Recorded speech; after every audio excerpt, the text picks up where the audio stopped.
Hey cruisers, have you ever been on that last day of your cruise watching the shoreline approach and thought, I'm just not ready for this to end? Well, guess what? It doesn't have to. Back-to-back cruises might be exactly what you're looking for to extend that vacation bliss.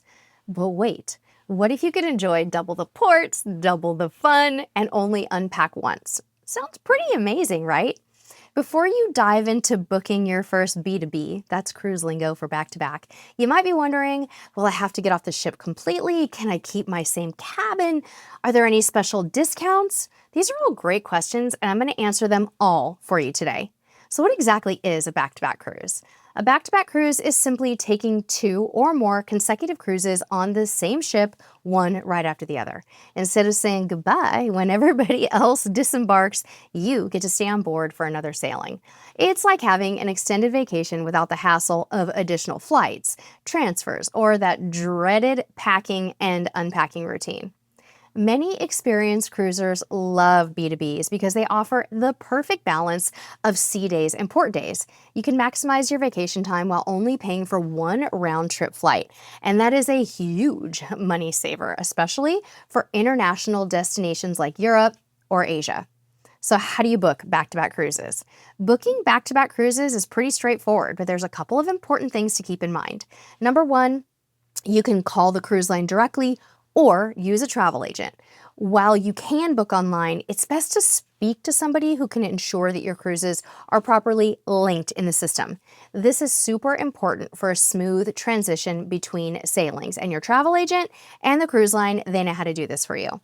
Make sure that those cruises are properly linked. You're going to ask the agent to mark your booking as back-to-back or consecutive cruiser so that the ship staff knows you're staying on. Next, you're going to want to check the cabin availability. If staying in the same cabin is important to you, and it is for some back-to-back cruisers, make sure that specific cabin is available for both sailings before finalizing your booking. That can be very, very tricky, and that's where a great travel agent comes in handy. Now, you could also consider different itineraries. For maximum variety, look for consecutive cruises with different port stops. Many ships alternate between Eastern and Western Caribbean routes, for example, giving you twice the destinations to explore. You could also look for repositioning cruises. These one-way sailings can be combined with regular cruises for an amazing extended adventure visiting multiple different regions. So, do you need to disembark between the cruises? That is probably the most common question about back-to-back cruises, and here's the scoop. Yeah, you're going to temporarily disembark, but don't worry, it's usually really quick and painless. On turnaround day, when one cruise ends and the other begins, back-to-back cruisers are typically gathered in a designated area on the ship. You'll probably get a letter about it. You'll be escorted off as a group to clear customs, which is required by maritime law. This process is usually much faster than regular disembarkation since you're in a special group, sometimes with an escort. The cruise line will provide specific instructions, either through that letter I mentioned, delivered to your cabin, or directly from guest services. If you don't have a letter, the night before you turn around, go ask for it. The entire process typically takes anywhere from a few minutes to about an hour, and it's way better than regular disembarkation and embarkation chaos. Can you stay in the same cabin for both cruises? Like we mentioned earlier, absolutely. This is one of the greatest perks of back-to-back cruising. Only unpacking once for 2 vacations. However, it's not guaranteed automatically, and you're going to need to research it well before you book so you can make sure that same cabin is available. When you're booking that back-to-back cruise, you're going to specifically request the same cabin for both sailings. Since cabins can book up quickly, especially popular ones, it's really, really good to plan this well in advance if it's important to you. If the same cabin isn't available, your cabin steward can help you move your belongings to your new cabin during the turnaround day, and it can be kind of fun to experience 2 different types of staterooms in different areas of the ship, so you can embrace that too. Pro tip, if you do have to change cabins, use this opportunity to try a totally different category. Maybe splurge on a balcony for one leg if you normally book interior cabins, or try a different location on the ship. Are there any discounts for booking back-to-back cruisers? While there typically aren't specific back-to-back discounts, you can definitely save money in several ways. Number one, that single airfare cost we mentioned earlier.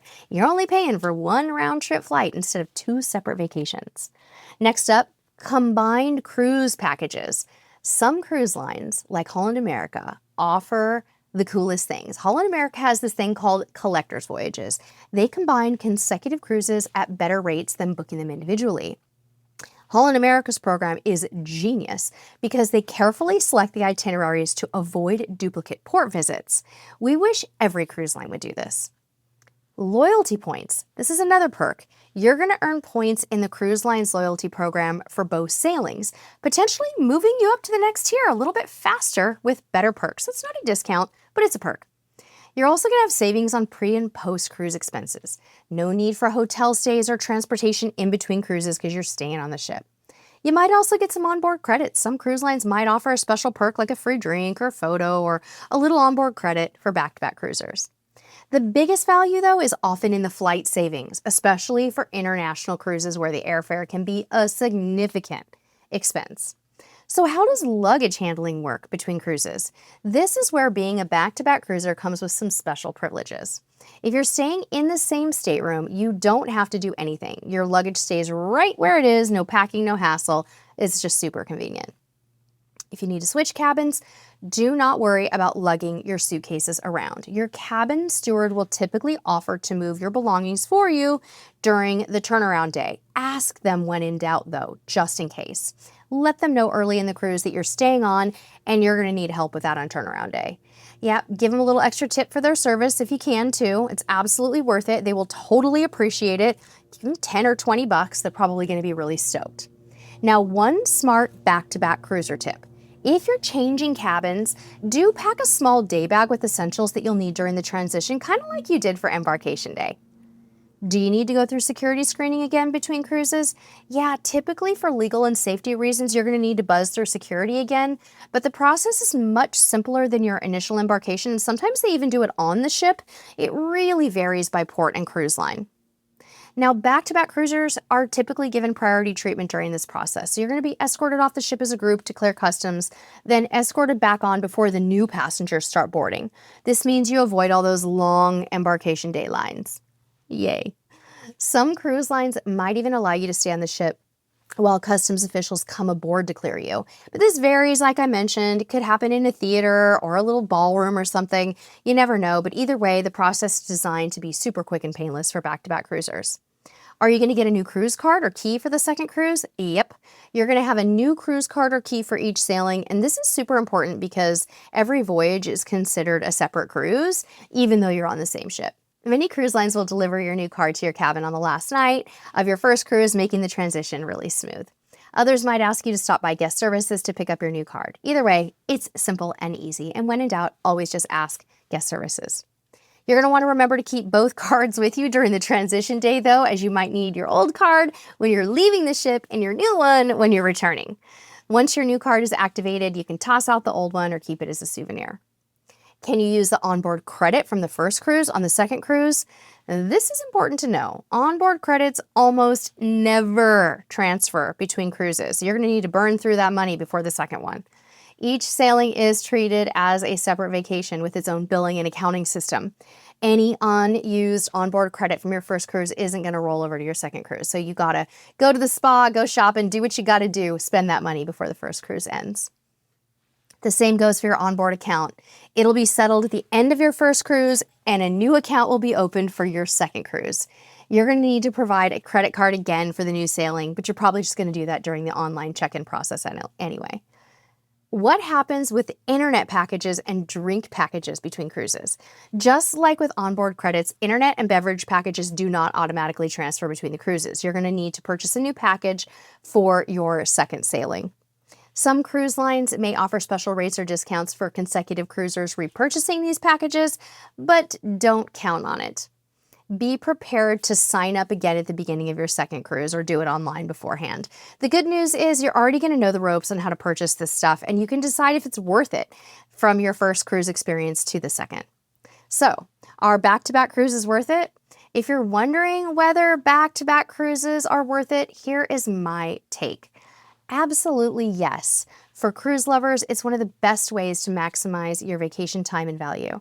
Think about it. You get to see twice the destinations while only dealing with flights and embarkation hassle once. You become an expert on your ship by the end of the first week and going into the second week. You know all the best spots and the crew members. And the transition day is actually fun. While everybody is dealing with disembarkation stress, you are enjoying a quiet ship before the next group arrives. So what do you think? Are you ready to take the plunge into back-to-back cruising? Have you already tried it? Are you thinking about it? I'd love to hear your thoughts in the comments below. Remember, life is better at sea, especially when it's twice as long. Until next time, we'll see you on the high seas. Bye-bye.